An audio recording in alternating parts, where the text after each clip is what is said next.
In May 2004, 26-year-old Alex Kirschhoch vanished while on vacation in the Florida Keys.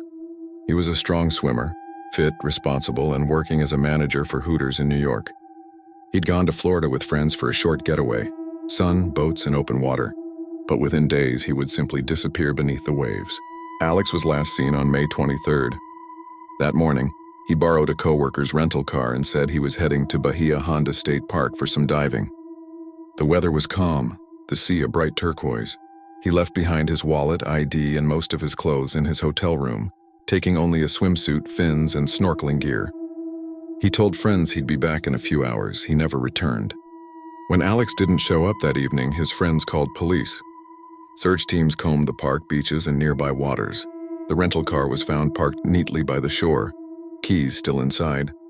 On the passenger seat sat his phone and a towel, as if he had planned only a quick swim.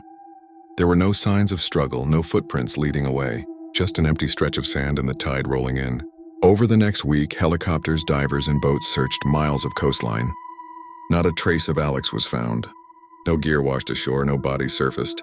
The ocean had swallowed everything. His family flew from New York, desperate for answers. They learned that Alex had no history of depression or risk-taking behavior.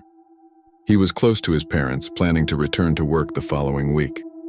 Investigators considered every possibility: drowning, abduction, or voluntary disappearance, but nothing fit.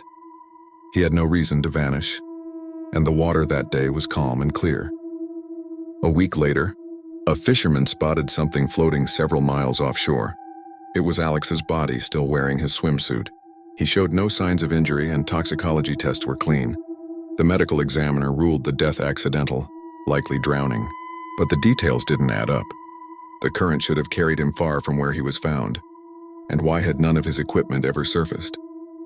To this day, theories remain divided. Some believe Alex suffered a sudden cramp or blackout while snorkeling alone. Others suspect foul play, noting inconsistencies in witness statements and the strange timing of his disappearance. But there was never enough evidence to prove either.